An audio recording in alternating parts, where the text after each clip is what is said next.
Hey, how's it going, everybody? I'm Will Charlton. Welcome to another episode of Noteworthy in the NCAA here on the ETB Substack Network, a weekly podcast about the happenings across the college sports landscape.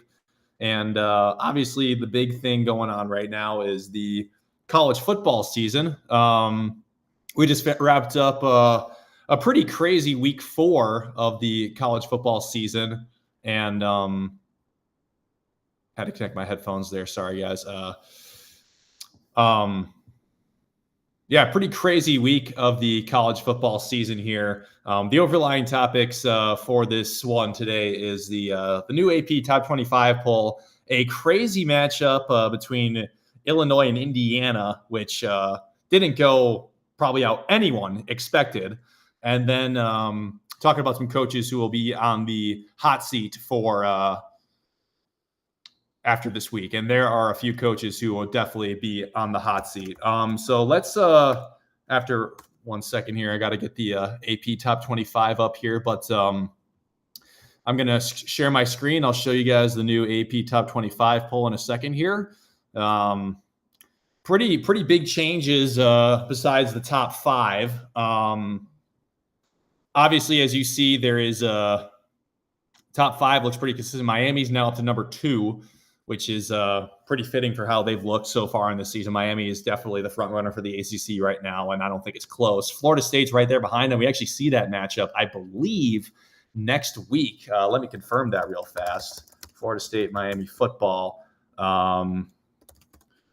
That is coming up October 4th. So not this weekend, but the weekend after that. That game will be in Tallahassee. So that very well could be a preview of what might be the first 2 matchups this year between Miami and Florida State. That's number 2 and number 8 right now. So the ACC has a couple teams ranked in the top 10. Oklahoma finds itself in the top 10 after a big win against Auburn, a 7-point victory against the Tigers, which dropped Auburn out of the top 25. Not crazy shocking that Auburn has dropped out. They have a good win over Baylor, but I'm not too sure how good Baylor really is. And also not sure how Indiana didn't crack the top 10 after they just absolutely destroyed Illinois.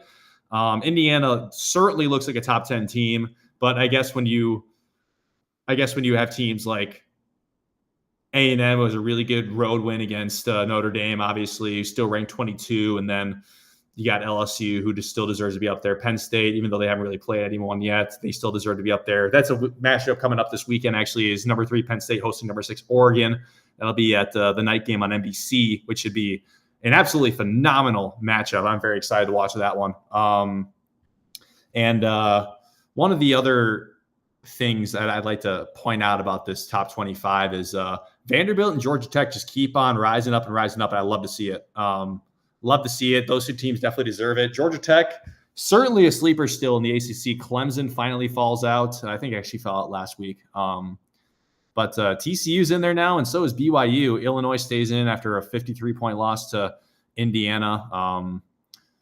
Missouri's up to 20 after they handled South Carolina at home. SC jumps up to 21 after a 14-point win over Michigan State. In a very, very late one on Saturday night. Went into the early morning of Sunday as well. That's the new AP poll right there. And obviously the 2 ranked teams we're going to talk about here, number 11 Indiana, now number 23 Illinois. Heading into last week, Illinois was ranked number 9, and Indiana was ranked number 19. Indiana came in as a 6.5-point favorite, and was favorited that much for a reason, because I went to Illinois. I graduated from there. If you guys see the background of Noteworthy in the NCAA. And I had really high expectations for this Illinois football team this year. I picked us to go 10-2 to make the college football playoff. And although I was on the fence about this one, I thought that it was going to be a loss to Ohio State when they come to Champaign in 3 weeks, I believe it is now.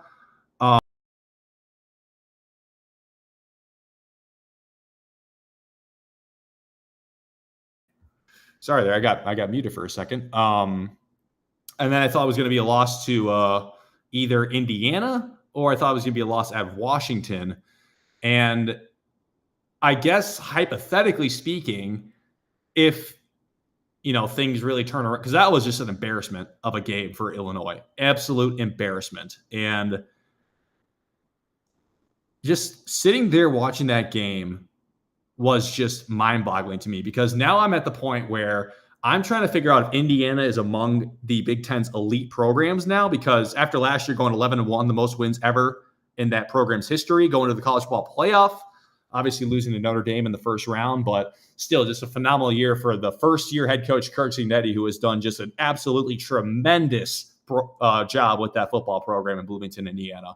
And they're looking like they have a Heisman frontrunner now in Fernando Mendoza. He is just looking unbelievable manning that offense. And as a college football fan, like, obviously Illinois is will always be my team. That's always going to be who I root for, and deep down inside, they're always going to be my team. But after watching Indiana just absolutely put it to Illinois on Saturday night, like the first time that you saw Illinois on that, well, I guess not the first time, because Illinois and Duke was also national television, the first game on ESPN on that Saturday when Illinois smacked Duke. But watching Indiana play football, I thought they hadn't been tested yet. And like, sure, they beat Indiana State 77-0, but Indiana State just lost this past weekend. We know the FCS school in Montana 63-20. So that wasn't really necessarily a resounding win. Like, sure, you beat a team 77-0. That's pretty impressive. But it wasn't resounding because they just lost to another FCS program by 50 or 43 points. But when you look at a team like Illinois, who was ranked number 9, top 10 team, and this is the year that Illinois had the most expectations of a football program I think there's ever been, because you win 10 games last year. You go to the Citrus Bowl, you beat South Carolina, you return 16 starters between both sides of the ball, which is either tied for or right up there for most in the country heading into this year. And in this era of college football where you're returning all sorts of guys, that's unheard of. Indiana returned a lot of guys too, though, and brought in Fernando Mendoza, who has just been absolutely phenomenal so far. And I wouldn't doubt if Fernando Mendoza is now a Heisman frontrunner. Now, taking a look at Indiana's schedule, it does get tough. They have to go to Iowa, and then they have Oregon coming in a couple weeks. So Indiana's going to be tested. They found out that they can beat very good teams because they just absolutely demolished Illinois. And now I'm looking at this, and I'm trying to figure out, is Illinois actually a team that we thought they were going to beat? So maybe Illinois had no business being in the top 10 at all. They probably didn't. Indiana not being in the top 10 after beating Illinois by 53 points is kind of mind-boggling to me. Indiana looks like a top 10 team. They look like they're among the Big Ten's elite now. We're going to find out in a couple weeks when Oregon comes to Bloomington. It's going to be, I believe they go to, let me make sure. I believe they go to Bloomington. No, Indiana goes to Oregon. Okay, so Indiana goes to Oregon. So that's when we're really going to find out what Indiana's made of. They go to Iowa, and then they go to Oregon. That's rough. That's rough for Indiana. And then I think they also play Penn State later in the year too. So we're going to find out how elite Indiana is. I think right now, as I'm willing to say it, Indiana is that team that is right on the precipice of joining Ohio State, Oregon, and Penn State in that elite of the elite in the Big Ten. If Indiana goes into Oregon and plays them really tough, they beat Iowa this weekend, and they go into Oregon and they are able to win that game, I think we're talking about Indiana as a lock for the college football playoff once again this year, even if they go 10-2, because Indiana looks phenomenal right now, and there's a lot of momentum riding around that college football program. So Indiana, I would certainly say, is among the Big Ten's elite. Now Illinois has to look in the mirror very hard this coming weekend, because you have a ranked USC team who is opening up as a 7.5-point favorite on the road for Illinois' homecoming game. That's a big new kickoff game on Fox. I got to say, I'm not feeling very good about it. I think we're going to pick that game later in the week in this week's edition of Forever Power 5. Make sure to tune into that. That'll be coming out Friday night. And I think we're going to be picking that one. So you'll find out my pick for that game later on the week. But I'm not feeling very good about it, because USC is also riding some momentum right now. They had a nice win over Michigan State, a Michigan State team who came into that game last week undefeated. I think that looking at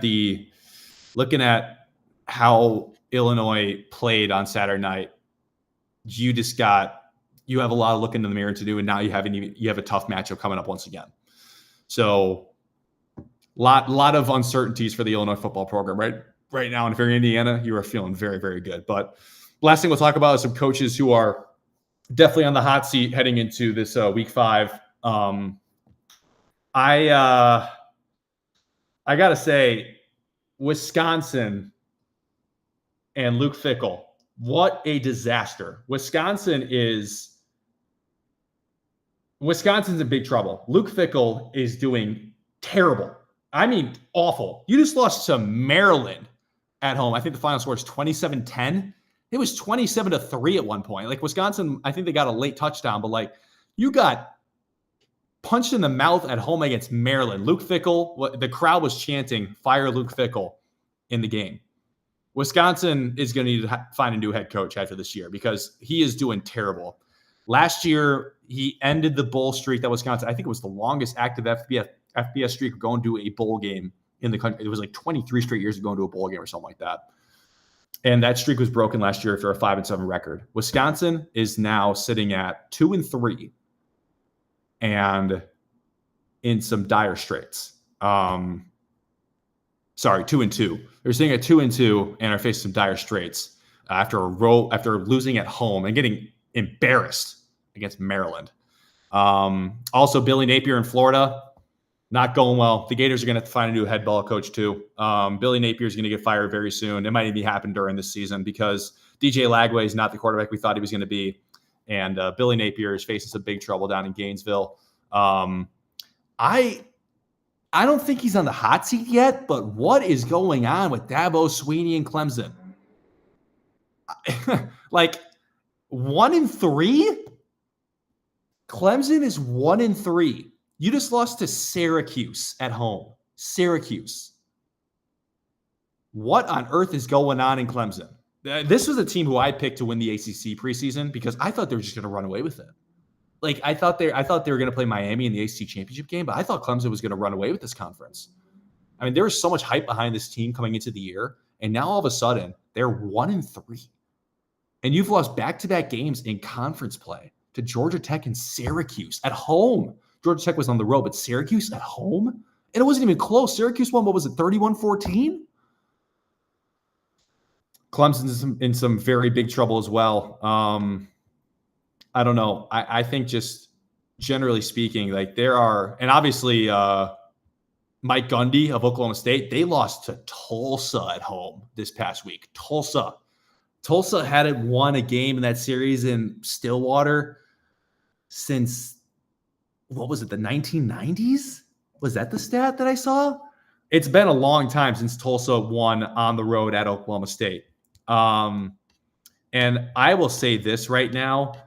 I think that Mike Gundy is in a lot of trouble as well. I mean, he's been the coach there for a very, very long time, but obviously all good things have to come to an end at some point. So, and then On3 also says that Sam Pittman, the head coach of Arkansas, is under some hot water right now too. Arkansas just lost a game at Memphis that was kind of shocking. I think they were, what was it? They were up 31-13 or something like that late in the game. And then Memphis reeled off a handful of points to win the game 32-31. So Sam Pittman's under fire at Arkansas for that loss as well, after losing by 14 to Ole Miss the week prior. So looks like those 4 coaches right now, that was reported by On3, that those are the 4 coaches who are on the hottest seat, and I tend to agree. I threw in Dabo Swinney myself because I'm just confused what's going on in Clemson. Other than that, that's going to do it for this edition of Noteworthy in the NCAA. Thanks for tuning in. Make sure to tune into Forever Power 5 coming up Friday night. I will not be on the show this week, but you'll still be able to see my picks. And make sure to stick around in 15 minutes coming up here. The Puck Talk NHL Fantasy Draft will be streamed live here on Playback, so stick around for that. But for now, I'm Will Charlton with